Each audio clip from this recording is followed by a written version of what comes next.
Të nderuar shikues, përshëndetje, jeni me edicionin e lajmeve të orës 15. Komisionerja për zgjedhje me BE-s Marta Kos ka shtyrë vizitën e planifikuar në Kosovë pas zhvillimeve të fundit politike në vend. Zyrtarët e Komisionit Evropian kanë bërë të ditur se ajo e ka informuar kryeministrin Albin Kurti për vendimin dhe synon të udhëtojë në Prishtinë sa më shpejt që të jetë e mundur. Vizita ishte planifikuar për këtë javë dhe pritej të lidhej edhe me vendimin për heqjen e masave ndaj Kosovës. Komisionerja Evropiane për zgjerim Marta Kos do anuloj vizitën e planifikuar në Kosovë për shkak të zhvillimeve të fundit politike në vend.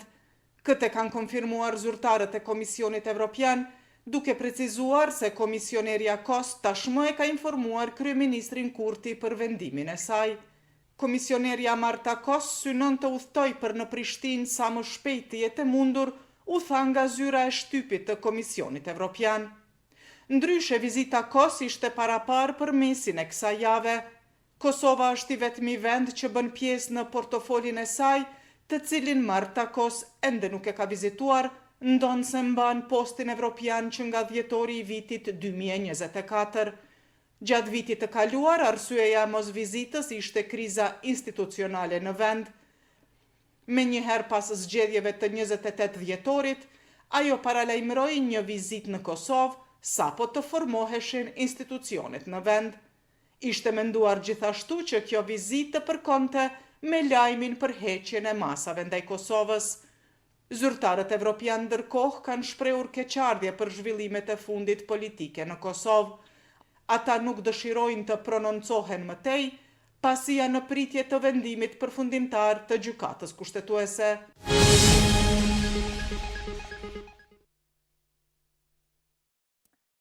Gjykata Supreme e dhomave të specializuara të Kosovës në Hagë ka rrëzuar kërkesën e Pjetër Shalës për mbrojtje të lidhshmërisë lidhur me vendimin e apelit të muajit korrekt të vitit të kaluar.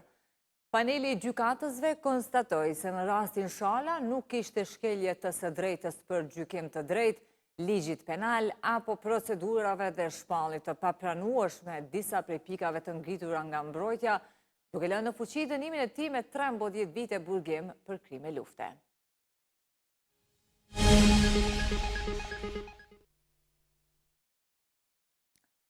Presidentja Osmani priti sot në takim ambasadorin e Mbretërisë së Bashkuar në Kosovë, Jonathan Hargreaves.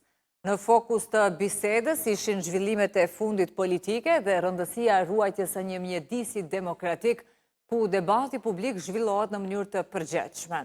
Presidentja Osmani falenderoi Mbretërinë e Bashkuar për mbështetjen e vazhdueshme ndaj Kosovës dhe theksoi për kushtimin për të thelluar bashkëpunimin mes të dyja shteteve.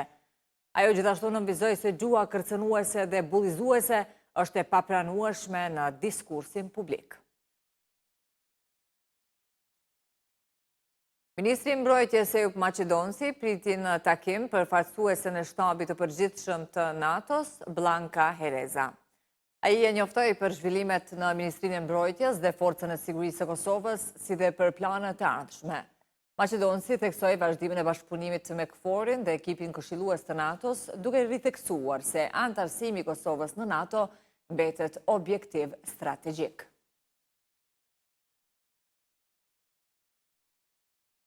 Kryetarja e Kuvendit Elbulena Haxhiu ka zhvilluar takim me drejtorin e Agjencisë për parandalimin e korrupsionit Yll Buleshkaj.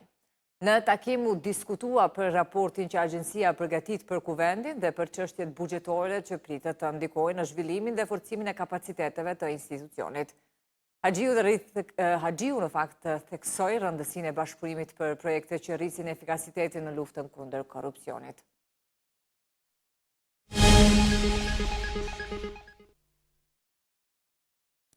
Policia e krimeve të rënda e kanë intervistuar për disa orë Halil Gecin në ndyshimet për kërcenim ndaj presidentës Osmani.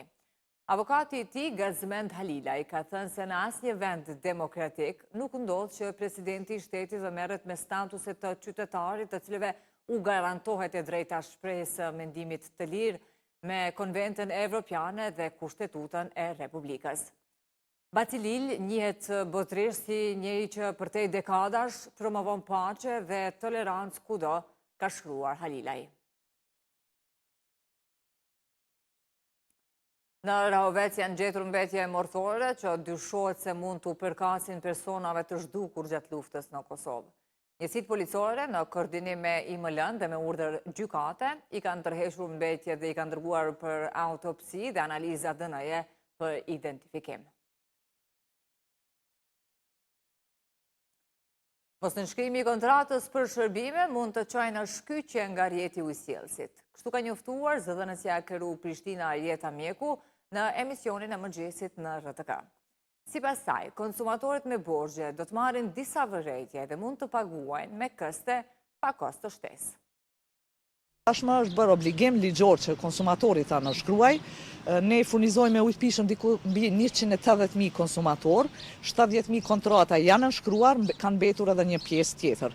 Në moment që kemi dërguar kontrata para 5-6 muajve përmes postës, konsumatori nuk i ka nënshkruar dhe i ka kthyer mbrapa. Andaj Cilat kanë qenë këto përgjigje, këto refuzime i këtyre? Absolutisht nuk dua të merrem me këtë kontratë.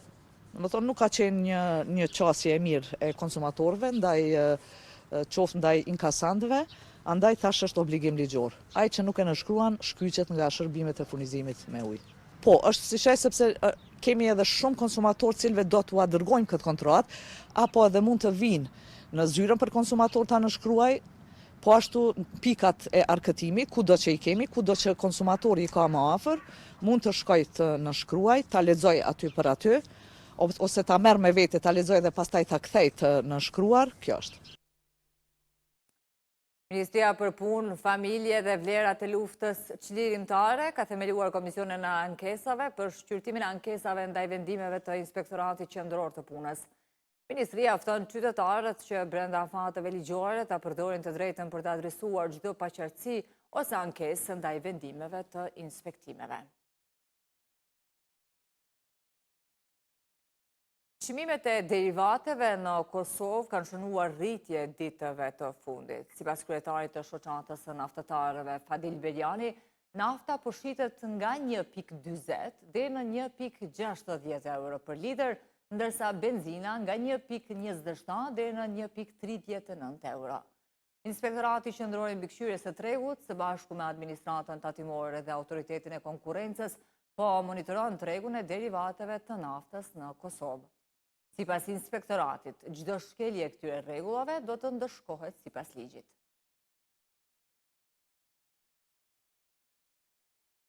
Katër policë kanë pësuar lëndime të lehta trupore gjatë arrestimit të një 45 vjeçari në fshatin Samadragj të komunës së Suharekës. Policia e Kosovës ka njoftuar se rasti ka ndodhur sot rreth orës 8:30, pasi policia kishte pranuar një ankesë se i dyshuari kishte bllokuar rrugën në këtë fshat, duke vendosur shufra metalike të ngulitura në tokë dhe të lidhura me tel. Gjatë procesit të arrestimit, si pasojë e kundërshtimit të dhunshëm nga ana e dyshuarit, katër zyrtarë policor kanë pësuar lëndime të lehta trupore, ka njoftuar policia.